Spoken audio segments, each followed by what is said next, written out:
जय जय श्री राम। हरे कृष्ण।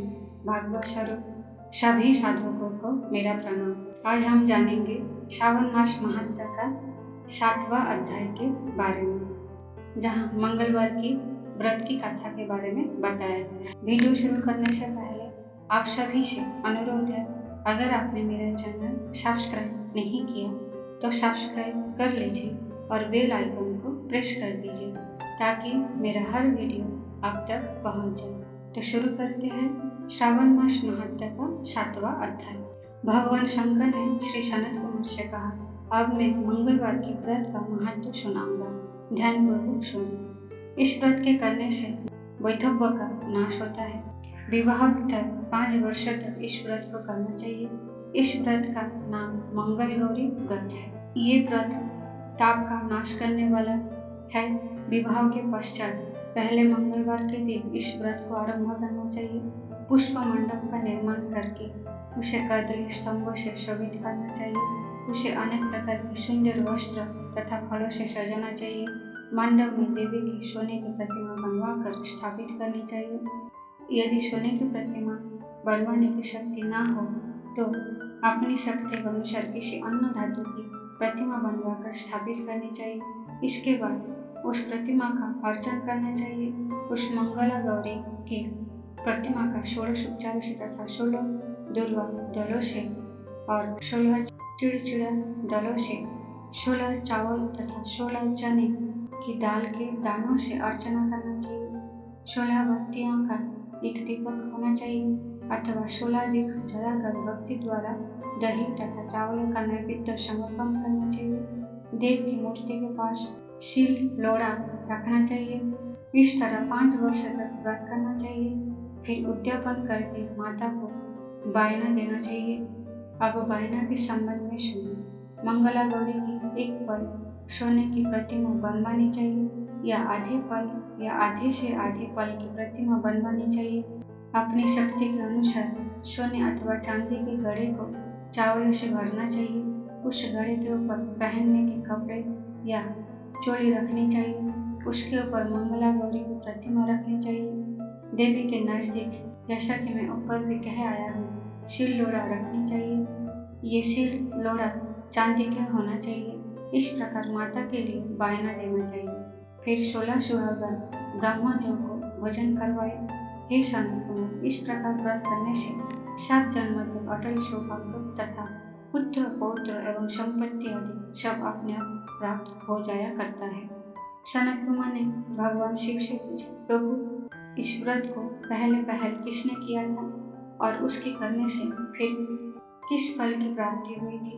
कृपा करके आप मुझसे इस व्रत के संबंध में इस प्रकार बतलाए जिससे इस व्रत में मेरी श्रद्धा हो जाए। भगवान शिव ने कहा, हे सनत कुमार, प्राचीन काल में पूर्व देश में श्रुतकीर्ति नामक एक राजा शास्त्र ज्ञाता, कीर्तिमान तथा शत्रु रहित था। वो 64 कलाओं का जानने वाला तथा धनुर्विद्या में निपुण था। उसके यहाँ संसार में किसी वस्तु की कमी न थी। कमी थी तो केवल एक संतान की। संतान प्राप्ति के लिए वो दिन रात यत्न करता रहता था। उसने संतान के लिए देवी की आराधना भी की। एक दिन देवी ने उसकी आराधना में प्रसन्न होकर उसे साक्षात दर्शन दिए और कहा, हे श्रुतकीर्ति, वर मांगो। राजा श्रुतकीर्ति ने कहा, माँ, यदि आप मुझ पर प्रसन्न है तो मुझे एक पुत्र दे। आपकी कृपा से मेरे यहाँ धन आदि किसी चीज की कमी नहीं है। बस एक पुत्र सुख को छोड़कर मेरे यहाँ सब आनंद है। राजा का वचन सुनकर देवी मुस्कुराई। उसने कहा, राजा, तुमने एक दुर्लभ वस्तु की याचना की है, फिर भी तुमको पुत्र अवश्य दूंगी। लेकिन तुम मेरी बात को ध्यान देकर सुनो। तुम्हारा यहाँ जो पुत्र होगा वो अत्यंत गुणवान भी होगा, किंतु वो 16 वर्ष से अधिक नहीं जिएगा। हाँ, यदि एक सुंदर अथवा विद्याविहीन पुत्र होगा तो बहुत समय तक जीवित रहेगा। देवी की बात सुनकर राजा चिंताग्रस्त हो गए। उसने अपनी रानी से बात की और फिर उसके बाद से गुणी संपूर्ण लक्षण युक्त 16 वर्ष की आयु वाला पुत्र मांगा। देवी ने कहा, राजा, मेरे मंदिर के मुख्य द्वार पर आम का पेड़ है। मेरी आज्ञा है कि तुम उस पेड़ से एक आम तोड़कर अपनी रानी को खाने के लिए दो। उसको खाने से रानी को अवश्यमेव गर्व रहेगा। राजा ने प्रसन्न होकर देवी के मंदिर के मुख्य द्वार पर जो आम का पेड़ था वहां से एक आम तोड़कर अपनी पत्नी को खाने के लिए दिया। रानी ने देवी के आदेश अनुसार फल खाया और 10 मास के पश्चात उसके यहाँ देव पुत्र तुल्य पुत्र पैदा हुए। हर्ष शोक से संपन्न राजा ने राजकुमार का जात कर्म आदि संस्कार करवाया और भगवान सदाशिव का ध्यान धरकर उसका नाम चिरायु रखा। लड़का अपने माता पिता की देख रेख में चांद की तरह बढ़ने लगा। दिन बीतते चले गए और उसका 16वां वर्ष आरंभ हो गया। राजा रानी दोनों को चिंता सताने लगी। राजा ने सोचा, मैंने ये पुत्र बड़ा कष्ट से प्राप्त किया है, अपनी आंखों से मैं इसकी मृत्यु कैसे देख सकूंगा। ये विचार करके उसने राजकुमार को उसका मामा के साथ काशी भेज दिया। जाने के समय रानी ने अपने भाई से कहा, तुम कार्पोटिक वेश धारण करके राजकुमार को काशी ले जाओ। मैंने इसके जन्म से पूर्व भगवान शिव से प्रार्थना की थी कि हे प्रभु, पुत्र प्राप्ति पर मैं उसे जगतपति की यात्रा के लिए भेजूंगी। तुम इसको इसी समय काशी ले जाओ, इसकी देह प्राण की रक्षा करना। रानी का भाई अपनी बहन की बात सुनकर भांजे को साथ लेकर काशी चला गया। कई दिन की यात्रा के पश्चात वो आनंद नगर पहुंचे। वहां पर वीरसेन नामक राजा राज्य करता था, जो कि शास्त्र ज्ञाता, कीर्तिमान तथा शत्रु रहित था। उस राजा की कन्या मंगल गौरी अपने रूप लावण्य के कारण चहुम और प्रसिद्ध थी। मानो वो राजकुमारी आकाश की चांद की तुलना में धरती का चांद थी। जिस समय राजकुमार चिरायु तथा उसका मामा आनंद नगर में शहर के बाहर के शाही बगीचे में पहुंचे, उस समय राजकुमारी मंगल गौरी अपनी सखी सहेलियों के साथ खेल रही थी। राजकुमार चिरायु तथा उसका मामा खेलती हुई लड़कियों को देखने लगे। खेलती हुई लड़कियां में से एक ने क्रोध में भरकर राजकुमार को दुष्ट कहा। उस बालिका को क्रोधित और दुर्वचन कहते देखकर राजकुमारी ने उस बालिका से, हे सखी, तुम दुर्वचन क्यों कहती? मेरे साथ अयोग्य वाणी बोलने वाली कोई भी स्त्री नहीं है। देखो मंगल गौरी के प्रसाद एवं मंगला गौरी के व्रत के प्रभाव से मेरे हाथ से जिसके माथे पर चावल गिर जाए, उसके साथ मेरा विवाह हो जाने पर वो थोड़ी आयु वाला है तो भी चिरायु हो जाएगा। सब बालिकाएं अपने अपने घर को लौट गई। उस दिन राजकुमारी का विवाह बाल्हिक देश के दृढ़धर्म राजा के पुत्र सुकेतु के नाम के राजकुमार से होने वाला था। लेकिन सुकेतु मूर्ख, कुरूप तथा बहरा था। वो वर पक्ष वाले उसकी बजाय विवाह मंडप में अन्य अच्छा वर ले जाने की इच्छा प्रकट कर चुके थे। विवाह के पश्चात सुकेतु के बजाय प्रस्तुत वर को भगा दिया जाएगा और सुकेतु बाल्हिक देश को अपनी पत्नी लेकर लौट जाएगा। ऐसा विचार करके वर पक्ष के कुछ आदमी चिरायु के पास जाकर उसके मामा से कहने लगे, ये बालक तुम हमें दे दो, इसके द्वारा हमारा कार्य सिद्ध होने वाला है। इस भूमि पर परोपकार जैसा अन्य भी धर्म नहीं है। उन लोगों की बात सुनकर चिरायु का मामा प्रसन्न हो गया, क्योंकि वो बगीचे में मंगल गौरी की बात सुन चुका था। उसने वर पक्ष के वालों से कहा, आप लोग इस लड़के को क्यों चाहते हैं? विवाह के लिए वस्त्र, गहने आदि तो मांगे जा सकते हैं, लेकिन कोई वर थोड़े ही मांगा जाता है। फिर भी मैं आपकी बात रखता हुआ लड़का आपको दे रहा हूँ। वर पक्षजन राजकुमार चिरायु को विवाह मंडप में ले गए और विवाह कार्य सिद्ध हो गए। जब सप्तपदी कार्य होने के बाद रात में राजकुमार मंगल गौरी के साथ सोया, तभी उसका 16वां वर्ष समाप्त हो रहा था। ठीक उसी समय काले सांप के रूप में वहां आया। स्वयं उसी समय राजकुमारी की नींद खुल गई और वो सांप को देखकर मारे भय के कांपने लगे। फिर उसने भय तक कर पीने के सांप की पूजा की। पीने के लिए उसे बहुत सा दूध दिया, प्रार्थना की, दिन भर से उसकी स्तुति की। मंगल गौरी ने कहा, मैं उत्तम व्रत करूंगी, मेरे पतिदेव जीवित हो जाए और चिरंजीवी हो।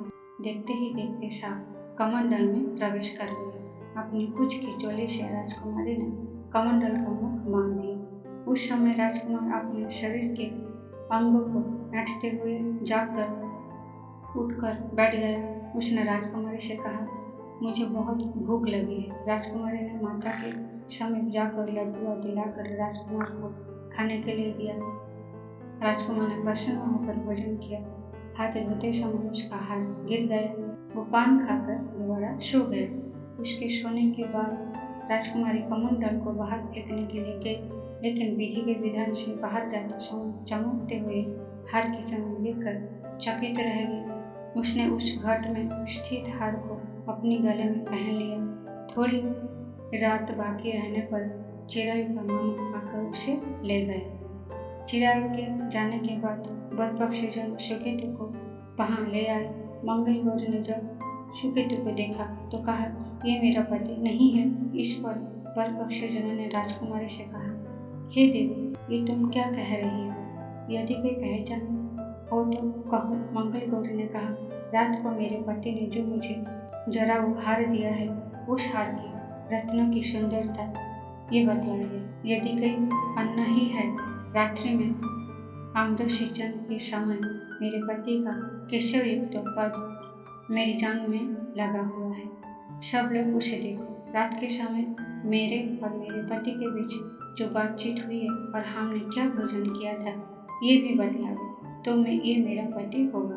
मंगल गौरी की बात सुनकर वर पक्षीजनों ने कहा, ठीक है, लेकिन सुकेतु उपयुक्त प्रश्नों में से किसी का भी उत्तर नहीं दे सका।